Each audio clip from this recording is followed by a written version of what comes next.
یا حبیب اللہ۔ حمد و صلات کے بعد سامعین کرام، گزشتہ جمعۃ المبارک میں ہم نے طلاق کے لغوی اور اس کے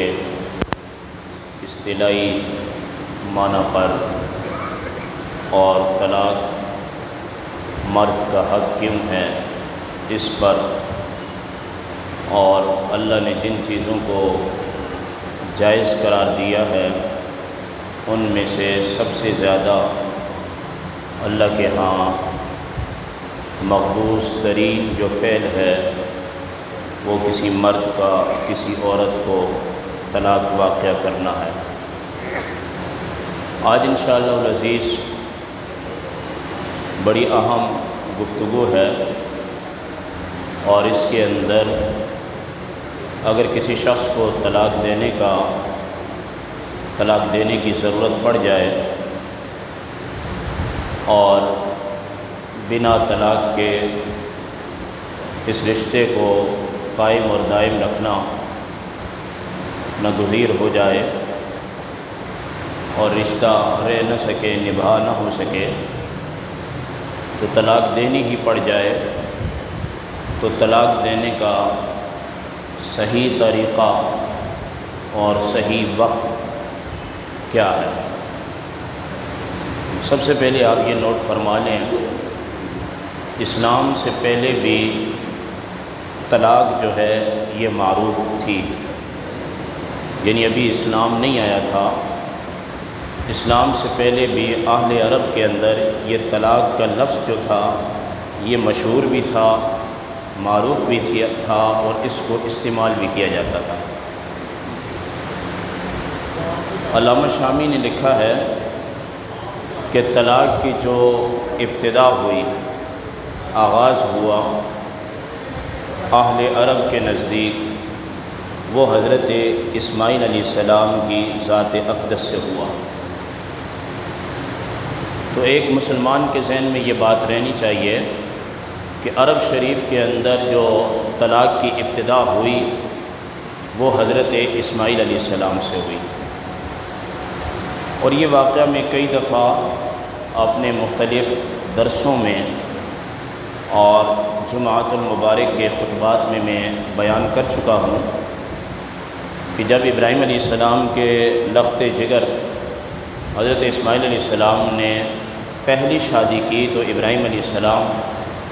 ملک شام سے مکہ تشریف لائے۔ جب مکہ المکرمہ تشریف لائے تو اس وقت حضرت اسماعیل علیہ السلام گھر میں موجود نہیں تھے، اور احادیث کے اندر یہ بات بھی موجود ہے کہ ابراہیم علیہ السلام ملک شام سے جو مکہ کا سفر کرتے تھے یہ ایک براق پر کرتے تھے، یعنی وہاں سے براق پہ بیٹھتے اور وہ براق اڑتا ہوا آپ کو لا کے مکہ شریف میں چھوڑ دیتا۔ تو آپ آئے تو آپ نے دیکھا کہ ایک خاتون ہے جو آپ کی بہو ہیں، ان سے پوچھا کہ اسماعیل علیہ السلام کے متعلق کہاں ہیں وہ؟ تو انہوں نے گزارش کی کہ وہ یہاں موجود نہیں ہیں، اس وقت باہر کہیں گئے ہوئے ہیں۔ تو اتنا وقت نہیں تھا ابراہیم علیہ السلام کے پاس کہ حضرت اسماعیل کی انتظار فرماتے، تو آپ نے ایک پیغام چھوڑا کہ جب تمہارے شوہر واپس آ جائیں تو ان سے کہنا کہ اپنے گھر کی دہلیز کو بدل لیں، اپنے گھر کی چوکھٹ کو بدل لیں۔ ابراہیم علیہ السلام واپس آ گئے تو اسماعیل علیہ السلام تشریف لائے، تو اسماعیل علیہ السلام کو خوشبو آئی ابراہیم علیہ السلام کی، اور پوچھنے لگے اپنی زوجہ سے کیا کوئی آیا تھا؟ تو اس نے ایک مختصر سا جواب دیا کہ ہاں ایک بزرگ آئے تھے، آپ کا پوچھ رہے تھے اور آپ کے متعلق ایک پیغام چھوڑ کے چلے گئے ہیں۔ تو حضرت اسماعیل علیہ السلام نے فرمایا کہ وہ پیغام کیا ہے؟ حضرت اسماعیل علیہ السلام نے فرمایا وہ پیغام کیا ہے؟ تو آپ کی بیوی کہنے لگی کہ انہوں نے کہا تھا کہ کہنا کہ اس طرح کا ایک بندہ آیا تھا اور اس نے پیغام یہ چھوڑا ہے کہ اپنے گھر کی دہلیز کو، اپنی چوکھٹ کو بدل لیں۔ تو اسماعیل علیہ السلام فرمانے لگے کہ وہ میرے والد تھے حضرت ابراہیم علیہ السلام، اور میرے گھر کی دہلیز، میرے گھر کی چوکھٹ تم ہو، فلہذا حکم یہ ہے کہ میں تمہیں طلاق دے دوں۔ یہ پہلی طلاق تھی عرب شریف کے اندر، یہ لفظ میں عرب استعمال کر رہا ہوں، حدیث کے اندر یہ پہلی طلاق تھی کہ جو اسماعیل علیہ السلام نے اپنی بیوی کو دی۔ یہاں کئی باتیں توجہ طلب ہیں۔ چوکھٹ کا تعلق دروازے کے ساتھ ہوتا ہے، تو ابراہیم علیہ السلام پیغام کے ساتھ ساتھ یہ بتانا چاہتے ہیں کہ جس طرح یہ ہماری مسجد شریف کے دروازے ہیں، یہ اس کے مین گیٹ ہیں، یہ اس لیے ہیں کہ اس گھر کے اندر، اللہ کے گھر کے اندر کوئی ایسا بندہ کہ جس کا داخلہ یہاں ممنوع ہے وہ نہ آئے، جانور نہ آئے، کوئی چور نہ آئے، کوئی ڈاکو نہ آئے، حفاظت کے لیے ہوتے ہیں۔ تو ابراہیم علیہ السلام کا اپنی بہو کو چوکھٹ کہنا، اس کا مطلب یہ ہے کہ یہ جو بیوی ہوتی ہے یہ گھر کی محافظہ ہوتی ہے، یہ شوہر کے مال، اس کے گھر، اس کی عزت، اس کی آبرو، اس کے بچوں کی حفاظت کرنے والی ہوتی ہے۔ تو اس لیے آپ نے لفظ ایسا استعمال کیا کہ اس لفظ کا اس وقت اس خاتون کو کوئی پتہ نہیں تھا کیا معنی ہے، لیکن اسماعیل علیہ السلام جب تشریف لائے تو اپنے والد گرامی کی کہی ہوئی بات کو سمجھ بھی گئے اور اس پر عمل بھی کر لیا۔ یہاں یہ مسئلہ بتا دوں، میں نے پہلے بھی بتایا ہے، بلا وجہ کسی شرعی عذر کے بغیر کوئی باپ اپنے بیٹے کو طلاق کا حکم نہیں کر سکتا۔ اگر آپ یہ سوال کریں کہ ابراہیم خلیل اللہ علیہ السلام نے اپنے بیٹے سے کہا کہ اپنی بیوی کو طلاق دیں، تو وہ نبی تھے، نبی کی جو بات ہوتی ہے وہ بمنزل وحی کے ہوتی ہے، یہ بات آپ نوٹ کر لیں، نبی کا معاملہ کچھ اور ہوتا ہے۔ یہاں سے ابتدا ہوئی تو پھر دوسری خاتون سے آپ نے نکاح کیا، تو ابراہیم علیہ السلام پھر واپس آئے ملنے کے لیے ملک شام سے، تو اسماعیل علیہ السلام موجود نہیں تھے، تو ایک خاتون تھی، انہوں نے آپ کو بٹھایا، آپ کی خاطر کی، مہمان نوازی کی، تمام تر باتیں جو ان سے ہو سکتی تھی وہ انہوں نے کی۔ جاتے جاتے ابراہیم علیہ السلام نے فرمایا ہمارے پاس وقت نہیں ہے، اسماعیل آئے تو ان سے کہنا کہ اس طرح کا بندہ آیا تھا اور اس نے کہا ہے کہ اپنے گھر کی دہلیز کو، چوکھٹ کو برقرار رکھیں۔ تو اسماعیل علیہ السلام واپس آئے تو پہلے پوچھا تھا کیا کوئی آیا تھا، تو اب وہ خود ہی بہو بول پڑی دوسری والی، کہنے لگی آج تو کرم ہو گیا، اللہ کی مہربانی ہو گئی، ایک بزرگ آئے تھے، سفید داڑھی والے تھے، جسم سے خوشبو آ رہی تھی، بڑے خوش مزاج تھے، بڑے خندہ پیشانی والے تھے، بڑے حسین بزرگ تھے۔ اور میں آپ کو یہ بھی بتاؤں کہ داڑھی سب سے پہلے ابراہیم علیہ السلام کی سفید ہوئی تھی، ایک بال سفید آیا تو پکڑ کر آپ نے یوں کہا اور کہنے لگے اے اللہ یہ کیا ہے، سفید بال کو پکڑ، اس سے پہلے لوگوں کے بال سفید نہیں ہوتے تھے۔ تو حضرت ابراہیم نے جب کہا یا اللہ یہ کیا ہے، تو اللہ نے جواب دیا کہ یہ نور ہے۔ کیا جواب دیا؟ یہ نور ہے۔ تو کہنے لگی اس طرح کا بندہ آیا تھا، بزرگ آیا تھا اور کہنے لگا کہ اپنے شوہر سے کہنا کہ گھر کی دہلیز کو برقرار رکھیں۔ تو حضرت اسماعیل علیہ السلام خوش ہوئے اور کہنے لگے تمہیں بھی مبارک ہو کہ ابراہیم خلیل اللہ علیہ السلام نے تمہیں میرے عقد نکاح میں اور اپنی بہو ہونے کا اعزاز بخش دیا ہے۔ تو پہلی طلاق تھی یہ اسماعیل علیہ السلام نے جو دی اپنے والد کے کہنے پر۔ اس کے بعد عربیوں کا یہ مزاج تھا کہ وہ اپنی بیوی کو دن میں 100 طلاق بھی دیتے تھے۔ صبح انہیں طلاق دی، ناراض ہوئے، عورت کو نکال دیا، شام کے وقت عورت کو پھر واپس لے آئے۔ اور یہاں تک بھی میں نے کتب احادیث کا مطالعہ کیا اور فتاوی جات کو دیکھا اور تاریخ انسانی کو دیکھا، میں یہ روایت بھی پڑھ کے رونگٹے کھڑے ہو گئے کہ جب ناراضگی ہوتی تو طلاق دے دیتے اور جب ہم بستری کا موقع آتا تو ان کو اپنے نکاح میں لے لیتے۔ یعنی اتنے بڑے یہ عرب کے لوگ میرے آقا کے اعلان نبوت سے پہلے کتنے بڑے ظالم تھے، ایک 100 مرتبہ عورتوں کو طلاق دیتے۔ پھر جب نبی کریم علیہ السلام نے اعلان نبوت فرمایا تو آپ علیہ الصلوۃ والسلام پر قرآن کریم کی 70 سے زیادہ مقامات ایسے ہیں کہ جو طلاق کے عنوان پر بیان کیے گئے ہیں۔ کہیں نہ کہیں عبارت النص، دلالت النص، اشارت النص، ابتداء النص طلاق کے متعلق بیان کیا گیا۔ تو نبی کریم علیہ السلام نے پھر اعلان نبوت کے بعد جہاں بچیوں کو زندہ درگور کیا جاتا تھا ان کی زندگی کو بچا لیا، وہاں آپ علیہ السلام نے اللہ کا قرآن پڑھ کے سنا دیا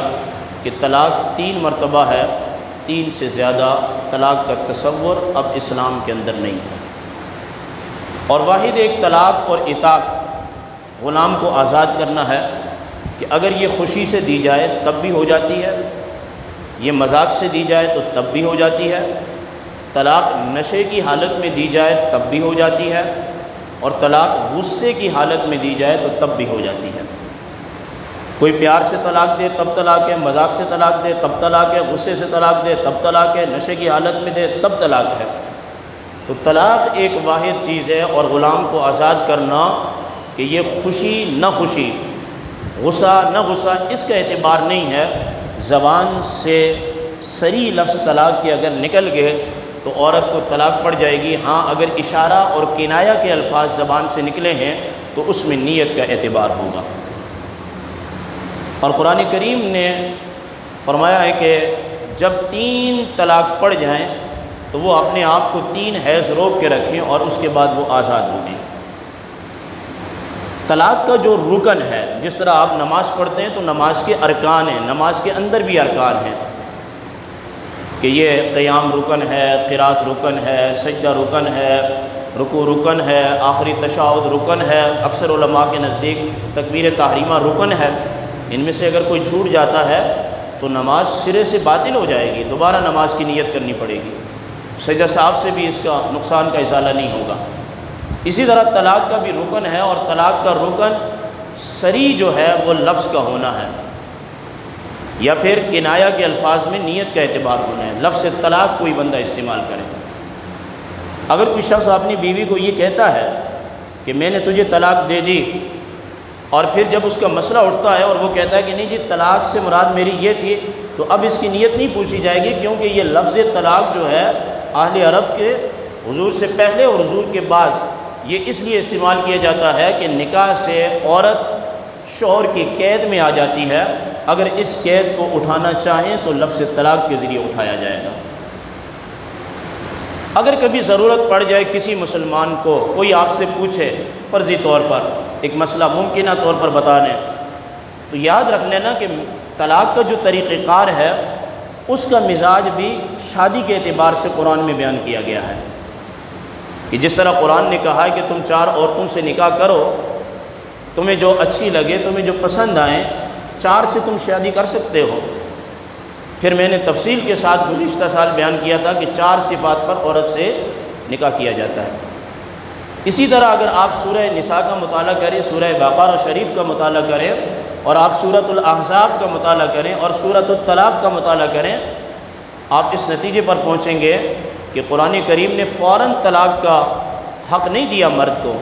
اگرچہ ہو جاتی ہے، لیکن مرد سے کہا ہے کہ اپنی بیوی کے نبھا کے لیے، اس کو سمجھانے کے لیے بستر کو جدا کر دے۔ یہ قرآن میں لفظ ہے، بستر کو جدا کر دے۔ اگر بستر کو جدا کرنے سے بھی وہ عورت رائے راست پر نہیں آتی ہے تو پھر ہلکی مار اس کو ماریں،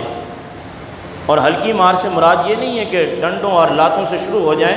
ام المومنین حضرت عائشہ سے پوچھا گیا کہ حضور علیہ السلام نے عورتوں کو مارنے کی اجازت دی ہے، تو فرمایا مسواک کی لکڑی، مسواک کی لکڑی سے لگتی کہاں ہے۔ اور پھر قرآن کریم نے بستر کے بعد اور یہ مار کے بعد ہلکی پھلکی تعدیبی کارروائی کے بعد طلاق کا جو معاملہ دیا ہے وہ برادری کو دیا ہے، کہ برادری کے بڑے لوگ بیٹھ جائیں، قرآن کریم کے اندر آتا ہے وہ دونوں فریقین کو سمجھائیں کہ آپ اس طلاق کا جو اقدام آپشن ہے اس کی طرف نہ جائیں۔ تو ذمہ داری بنتی ہے کہ جو قریب کے رشتہ دار ہیں، بڑے لوگ ہیں، جن کی بات کو خاندان میں سنا جاتا ہے، ان کو چاہیے کہ اگر کسی جوڑے کے مابین طلاق واقع ہونے کے معاملات چل رہے ہیں تو وہ از خود اپنے آپ کو اللہ کے لیے پیش کریں اور اس جوڑے کو بچانے کی کوشش کریں۔ اگر بستر الگ کرنے سے بھی عورت رائے راست پر نہیں آتی، ہلکی مار سے بھی نہیں آتی، اور برادری کی پنچایت سے بھی یہ رشتہ نباہ ہونے کے کوئی چانس نظر نہیں آتے، تو اب جو چوتھی بات ہے قرآن کریم کے اندر وہ یہ ہے کہ اس عورت کو احسان کے ساتھ فارغ کر دیا جائے۔ فَأَمْسِكُوهُنَّ بِمَعْرُوفٍ، کہ ان کو اگر روکنا ہے اپنے عقد نکاح میں تو بھی اچھائی کے ساتھ، او تَصْرِيحٌ بِالْإِحْسَان، دوسرے مقام میں چھوڑنا ہے تب بھی بلائی کے ساتھ، احسان کے ساتھ۔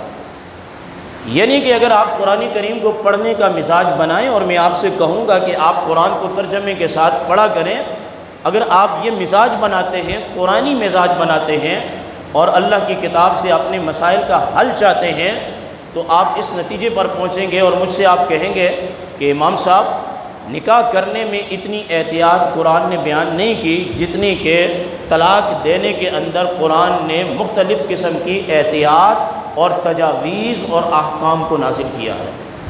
اگر بندہ قرآن کریم کو پڑھے، صحیح معنوں کے اندر اور ترجمے کے ساتھ پڑھے۔